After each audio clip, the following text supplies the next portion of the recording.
Hello, everyone. It's very nice to be here. And to break the ice a little bit, I'm wondering how many of you already know me? How many of you have taken the computer graphics lecture with me? Whoa! That's really many. OK, so nice to have you here. And how many of you have taken the data visualization on master's levels with me? Wow! OK, great. OK, hello. So no computer graphics, no linear algebra, no real algorithm today. Much lighter topic. So European value maps. Let me ask you some questions. What is your stance towards gender equality? And what do you think about environment protection? How much do you trust into societal organizations such as media and government? What are your moral principles? So questions like that are answered by sociologists in their research. And these are complex questions, and answering these questions require complex surveys. And collecting data on these surveys results in high-dimensional data. So there are multiple surveys that are happening around the world on a societal topic like that. And some of them are International Social Survey Program, the World Values Survey, the European Social Survey, and the European Value Study, the one we're going to concentrate on today. So European Value Study is run by Tilburg University since the 80s. So what exactly is European Value Study? So the main goal of European Value Study is to understand the spread of human values across Europe. Already in the very start of European Union, sociology researchers were asking themselves what can hold actually Europe together beyond economical interest. And maybe it has happened also to you, like in your discussions with your international European friends. We often stress our differences, but actually, are we so different? And if not, how are we similar? And in order to understand that, sociology researchers decided to look at our core human values and then analyze them. And they wanted to understand the nuanced differences and similarities, and the idea was that if we understand our similarities and embrace our differences, we can build a stronger and more unified Europe. So European Value Study contains 200 questions, even more. And as I said, this is a very big, very high-dimensional, very complex data set. And when I say high-dimensional, I mean that 200 questions define the dimensions of the data. So let me bring an example. For instance, in order to address the questions on gender equality, in order to understand your stance on gender equality, they have to ask a few questions. Yeah, it's not enough to ask one question. They have to ask, for instance, they ask us to assess the following statements. On the whole, men make better political leaders than women do. Second question, a university education is more important for a boy than a girl. When a mother works for pay, the children suffer. And so on. There are 7 questions around gender equality, and these questions help them to assess what is our stance, our position towards gender equality.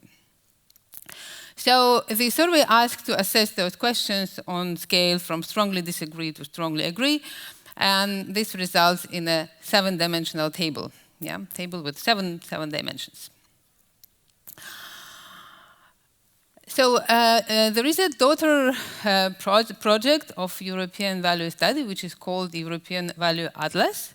And this project has been initiated to present the European Value Study data in visual form. So what you see here is so-called choropleth map. Yeah? So we have a geographical map, which is colored accordingly to single variable. Yeah, and particularly this variable is percentage of people that agree or strongly agree with the statement that man's job is to earn money and woman's job is to look after the home and family. And you can clearly see that more to the east, the more people believe that that's the case, and more to the west, more or less there is this tendency of countries on the west believing that that's not true. Great, but we see one variable, right? So what else European Value Atlas can tell us? Many different interesting discoveries. For instance, here we can see, so this graph over here, that big one, yeah, it tells us what people think about importance of earning a lot of money, the blue bars, and the importance of creating something important. Yeah? So we see that in some countries, and this can be clearer see on this the plot on the left. In some countries, it's more important to create something interesting rather than a lot of money. What else? For instance, let's take the question of teaching children to be tolerant towards others. So here on the graph on the right, we can see, we can see that in some countries there is an uprising tendency, countries like Germany in yellow color and in Netherlands in green color, this uprising tendency. But in some other countries like Romania and Slovakia, there was this downgoing tendency. So it's interesting to see that. And another discovery, so here you can see the wealth, how wealthy are the countries. So this is the x-axis, and how important is the protection of environment, and we see some kind of correlation between those two. Yeah. So the wealthier the countries, the more important it is to people believe that it's important to protect the environment. So here we see two variables to be analyzed at a time. So as you see, and you can actually scan the previous QR code in the previous slide, and you can look at this atlas yourself. There are many interesting discoveries. But what is special about it is that every discovery concerns one or two variables at a time. And it uses basic statistics and basic data visualization. However, what is not answered by Atlas of European Values is how do people group together in their opinions? So are there actually some patterns?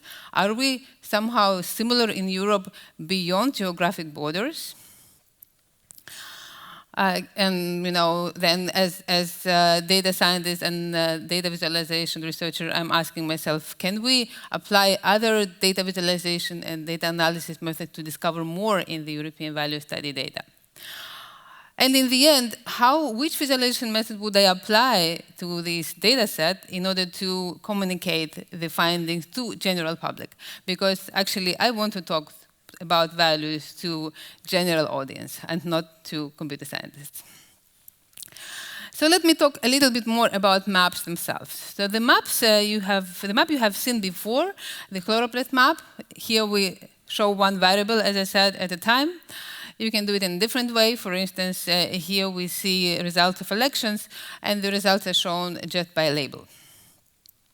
This is again a map, but now the map is distorted. The regions are resized with the desire to show, again, variable by means of an area. This is a different application of that. And again, a fancy resizing of the areas to show certain variable. Another algorithm for creating such visualization where areas are resized according to some variable, and these are called mosaic cartograms. And more maps. So what is interesting, observe this pipeline from left to right, from right to left at the moment. Here we have, whenever we present a map, we start actually with geographic map. Yeah, we start with geographic map, and then we do some kind of schematization, and we end up in map-like visualization. Yeah, you have seen those distorted cartograms. But what you can do also, there's a totally other aspect of it. You can start with abstract data, and you can so-called spatialize them. You can put them on the plane in some way, and then you can do some imitation, and you will also end up with map-like visualization. So let me show you some visualization that do this pipeline from left to right. For instance, this map, yeah, this is not a geographic map. It's a map of Wikipedia. The elements of this map are Wikipedia articles on mathematics. The elements are close if they are somehow similar, and far away in opposite case. This is 22,000 abstracts submitted to an annual conference. And this is a molecular network, also look like geographic map. And this is a TV land. That's probably interesting for everyone. So here we have TV shows, and 2 TV shows are close if people, if there are people who watch both of them. So none of these maps have something to do with geography, right? But they still look like a geographic map. Stack uncertainty here also look like a map, but more abstract. Here we have, again, Wikipedia articles. Here we have knowledge cartography. And if you like those maps, you can go to this webpage and observe hundreds of beautiful maps. So I hope up to now I have convinced you that looking at maps is actually interesting. And the reason I showed you so many maps, I wanted to say that maps is something natural, is something that is easy to look at, and therefore our decision when we wanted to visualize these opinion spaces of European value study, we said, let's do it as maps, because we want to show them to general public, and we hope to engage the general public by their familiarity with maps, with geographic maps. So let me start being a little bit more formal. I'll start explaining you how exactly we generated those maps. So here is the data set. Yeah, here's the data set, and a single row of the data set is called opinion. Yeah, this is the way somebody can fill in the questionnaire. And if you look at these 2 opinions, yeah, they are very similar. In particular, if you look at the 3rd column, you will see a single difference, 1, 2. And if you look at the 8th column, again, you see a difference, 1, 2. Otherwise, these 2 opinions are the same. So which means that the 2 people who answered the questionnaire in this way, they are probably almost thinking like almost the same, like very similar. And we can say that these opinions are similar. These opinions, for instance, are not similar, yeah? They are, I wouldn't say they are opposite, but they are quite different, yeah? Because if you look at the values, the answers differ a lot. So let me try to explain you what we wanted to do with this opinion space that we have. Let's assume that we have these 4 opinions. We would like to put them on the plane, yeah, because we are creating a map. We want to put them on the plane in such a way that the similar opinion lie close to each other and the non-similar opinions far away. So you would ask, why would I do that? It is very natural because we have this inborn ability to distinguish groups. So it definitely happened to you entering a room and seeing 2 groups of people, and like subconsciously you understand that people who are standing in a group, they know each other, yeah? They somehow communicate with each other. So this is called Gestalt principle of perception, and when we visualize data using this principle, we rely on our inborn ability to interpret the reality. So great, for 4 points we can do it by hand. But of course, if we have thousands of points, we need algorithms, right, to do the job for us. And I'm going to give you a description of it, like very, very high-level description of an algorithm that can do the job for us, can take the high-dimensional data sets, let's say here we have like 9 dimensions, I can project it on the plane in the way that I described you, yeah? The similar opinions close together, dissimilar opinions far away. So the method goes like that. We measure distance of opinions in high dimension. Yeah? Maybe you have heard about Euclidean distance, yeah? Or some function that allows us to measure distance of opinion in high dimension. Then you compute probabilities, Pij, yeah, of opinion I being similar to opinion j in high dimension. And you compute probabilities Qij, which regards the points ij in 2 dimensions. And then you optimize the divergence between Pij and Qij. Very, very high level, yeah? So how exactly to compute those probabilities, you can read here in this excellent survey. So what you see, these black points is the result of this algorithm. The algorithm is called TSNE. There's many other algorithms like that. They are called dimension or dimensionality reduction algorithms, and much more sophisticated than TSNE. So now I'm going to give you a second ingredient of how to construct the map. Then there will be a third ingredient, and then I'm going to put everything together.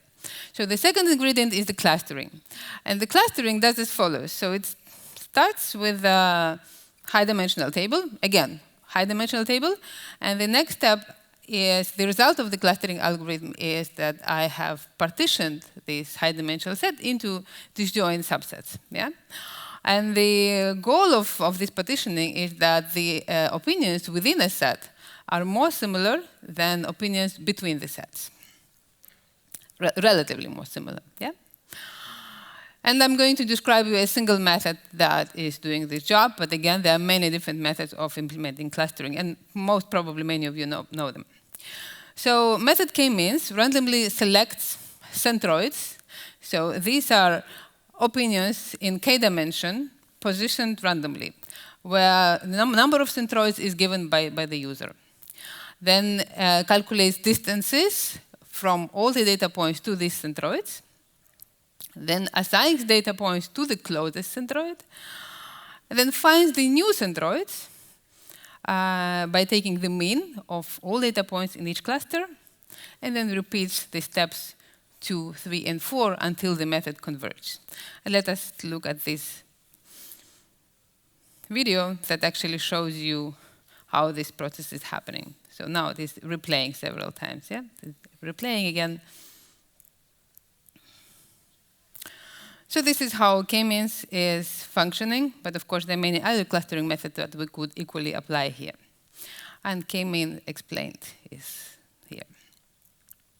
The third ingredient of the construction of the map are so-called Voronoi diagrams. How many of you heard about Voronoi diagrams? Wow, great. That's nice. That's great audience. So let me give a definition for those who haven't. Imagine I have a set of points on the plane, and I want to partition it into cells in such a way that every cell contains a single original point. And I call it representative of this cell. So now the property is that whatever point I'm taking, so let's assume I'm taking some point over here, yeah, then the closest to this point out of representatives will be the point of this cell. Okay? So you can think of as supermarket partitioning. If we partition our city, having the points, supermarket as point, and then you partition our city, then you will be always going to the supermarket of your cell. You will never go to the supermarket of neighboring cell because it's further away. And this is video, which is going to show you how to construct actually Voronoi diagram. You start a ball around every point, and you grow it until all these balls intersect. This is intuition of how to construct Voronoi diagram. And you can read more here. OK, so now let me put everything together.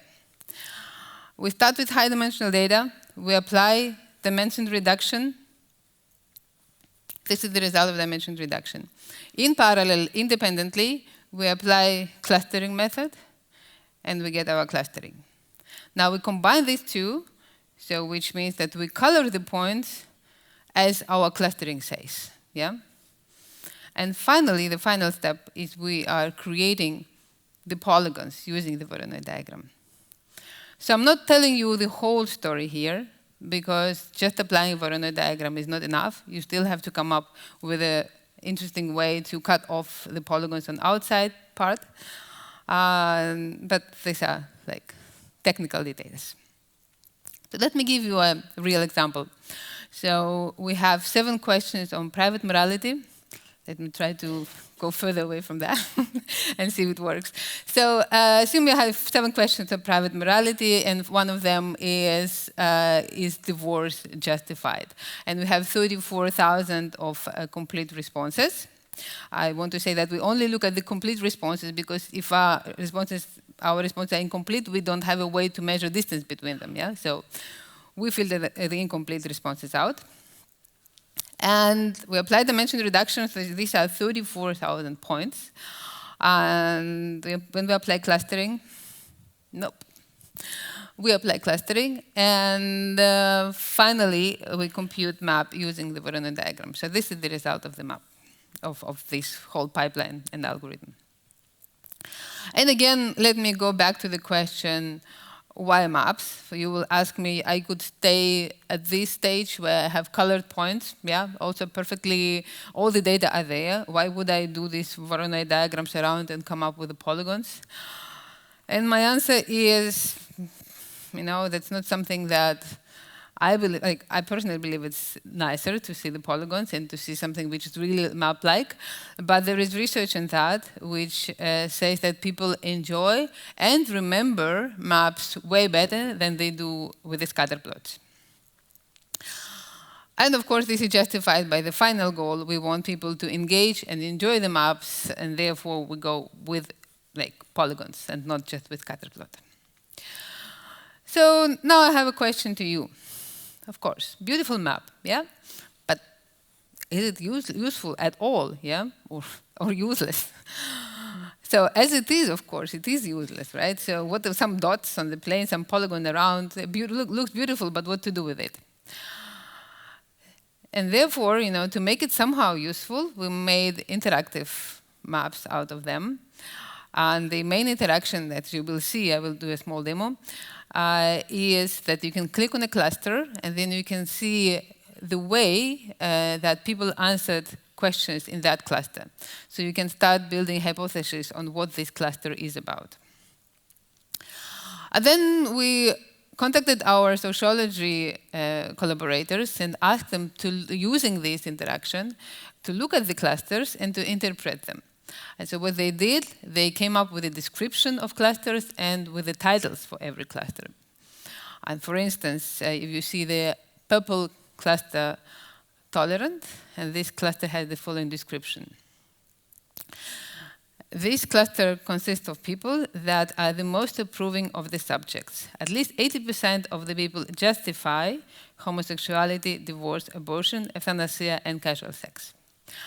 So the result of this is a system that I'm going to show you. So this is the European Value Maps webpage. You see 4 maps scrolling around. At the moment, we have 4 maps. And let's look together at the gender inequality map.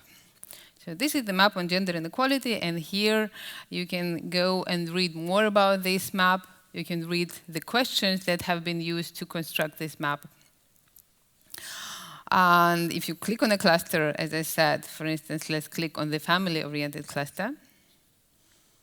Then you will see the bar chart that tells you how people answered the questions. And let me explain you what happens. So this bar corresponds to a single question. Actually, in the bottom, you see the label says business. And the question is about business. Is, on the whole, men make better business executives than women do. And people in this cluster either strongly disagree or disagree with that. So we have 70% of people disagreeing and 22 strongly disagreeing. And generally in this cluster, the family-oriented cluster, they do believe that men and women can do equally, except for a few questions here in the end, which are regarding family. So for instance, when a mother works for pay, the children suffer. Here they agree or strongly agree, so many of them at least. That's why our sociologists suggested to name this cluster as family-oriented. So there are a few other clusters you can go investigate. Then you can try this feature where you select a country. Yeah, for instance, I will select Germany. And then you see all the answers that correspond to people living in Germany at the moment when they answered being highlighted. So you can actually understand how the opinion is expressed with respect to geographical regions. And finally, and the most exciting, if you go to this menu, You can answer the questions yourself. So I'm going to do that by dragging these bars. So I'm going to pretend that I am non-egalitarianist, and I actually agree or strongly agree with all the statements. Yeah, let's say, put it here, and this here. More, and then I say, show me on the map, and this is my position. Yeah, so I ended up to be in non-egalitarianist cluster. So that's what I wanted to tell you about the system. So let me go back to the presentation. So somewhere here, I would like to summarize my presentation and to ask you a few questions. So before looking at this map of gender equality, how many groups did you think there are in people's opinions about gender equality? Did you really think that there are so many groups? Did you really think that opinions actually don't differ a lot? You have seen how close actually the opinions are, and how uniformly they fill the space. And did viewing the map change your intuition on this number? And how did you feel before seeing yourself on the map towards other people's opinions, and how has your feeling towards other opinions changed after you have seen yourself on the map? And do you think that these maps can inspire discussions about human values? And where would such discussions lead? Will this lead to a more polarized situation on the opinions of human values, or people would rather become more accepting and more equally distributed? So all these questions I'm going to address in the follow-up. User studies, this is like active topic of my research at the moment. And if you are interested to participate in such a user study, then fill in that feedback form. We can also provide your feedback, which we will take into account in this process, still in the design of the maps. And we'll invite you to participate in the user study. And here I want to say many thanks to the collaborators. Let me describe for you who they are. So Isabel Flor is the main software developer behind the project. And the project has started with a software project at Informatics, with the team, the Map Chaps. And they saw one person who is here today who participated in that project. So many thanks to them, because they developed the prototype of this system. Inge Sieben, Quita Mais, and Tim Reskens are the sociology researchers from the Tilburg University who are supporting us from the sociology perspective. And Gregor Betz is a former colleague from Karlsruhe Institute of Technology in Germany in philosophy of science, with whom we came up with this idea to visualize opinion spaces as maps. And finally, I'm really grateful to the visualization and graphics group at Utrecht University, who always provide useful ideas on these maps. So thank you very much, and the questions are welcomed.